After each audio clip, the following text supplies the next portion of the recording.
3 फरवरी आज है और दिन शुक्रवार का है। बिहार पुलिस महकमे की खबर है। एक रिटायर बड़ी बड़ी जांच एजेंसी में काम किए रिटायर कर गए आईपीएस अधिकारी, उनका मानना है एटीएस विभाग एक महत्वपूर्ण विभाग होता है। और जब देश के माननीय प्रधानमंत्री की सभा पटना के गांधी मैदान में हो रही थी, उस दौरान विस्फोटक घटनाएं हुई, आतंकवादी कनेक्शन क्या कनेक्शन निकला, कई लोग गिरफ्तार हुए। उसके बाद राज्य सरकार के मुखिया नीतीश कुमार गंभीर हुए, उन्होंने एक एटीएस का गठन किया। एटीएस का क्या काम है, एटीएस की क्या जिम्मेदारियां है, और जिस तरह लगातार बड़ी बड़ी जांच एजेंसी का इनपुट आते रहता है और लगातार सोशल मीडिया में, अन्य प्रिंट मीडिया में भी आतंकवादी बड़ी घटनाओं की आशंका से, संभावनाओं से इनकार नहीं किया जा सकता है।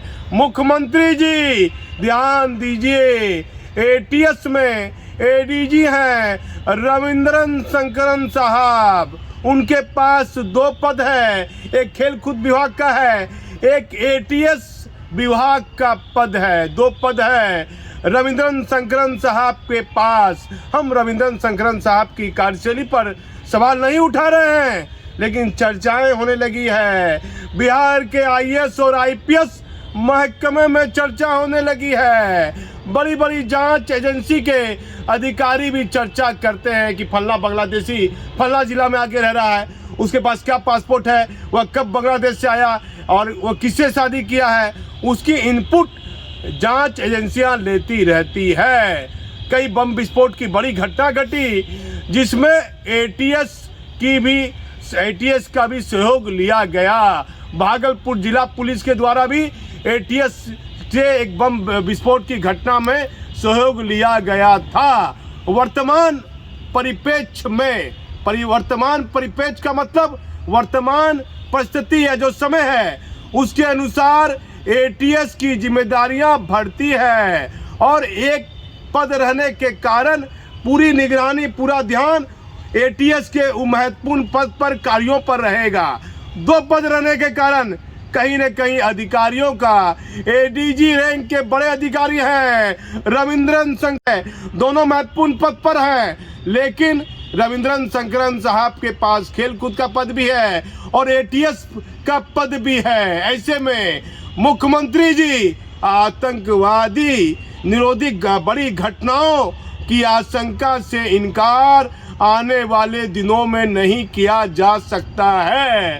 हर छोटी बड़ी घटना में राज्य सरकार गंभीर रहती है, लेकिन आतंकवादी कनेक्शन से जुड़ी बड़ी घटनाओं में राज्य सरकार ने एटीएस का गठन तो किया है, लेकिन एटीएस के बड़े अधिकारी, एडीजी रैंक के बड़े अधिकारी के पास 2 पद है। क्या इससे ध्यान बटेगा? नहीं, ध्यान दूसरी ओर नहीं जाएगा।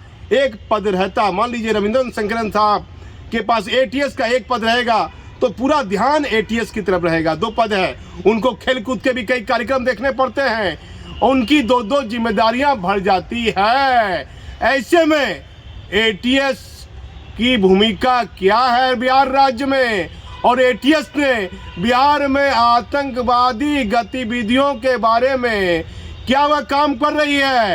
राज्य सरकार के मुख्यमंत्री नीतीश कुमार जी अफसरों पर ध्यान दीजिए, अफसरों पर ध्यान दीजिए। मुख्यमंत्री जी पटेल भवन पर ध्यान दीजिए। 1990 बैच के आईपीएस अधिकारी हैं राजविंदर सिंह भट्टी, आरएस भट्टी, उनकी कार्यशैली को लेकर जब मैं 26 जनवरी में रहा और पुलिस हेडक्वार्टर में लगातार मैं खबरों के लिए घूमता रहा, तो मुझे एहसास हुआ है ये सत्य है। भले पुलिस के आला अधिकारी इस बात को जानते हैं, महसूस करते हैं, लेकिन सरदार पटेल भवन अंदर ही अंदर हिलता नजर आ रहा है।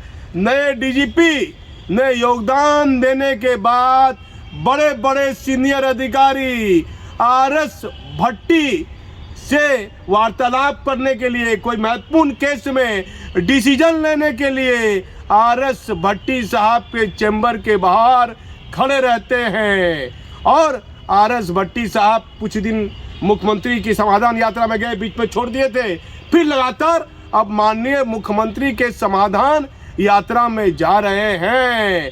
भट्टी साहब आप ध्यान दीजिए, सरदार पटेल भवन में जिम्मेदार पुलिस भय अपराधियों में होना चाहिए। भय पुलिस के आला अधिकारियों में आप जितना भय पैदा कर दिए हैं, उतना भय सफेद पोस्ट माफिया में पैदा कीजिए। भट्टी साहब आप सीबीआई में काम किए हैं और सीबीआई के अधिकारियों से भी आप काफ़ी प्रभावित हैं।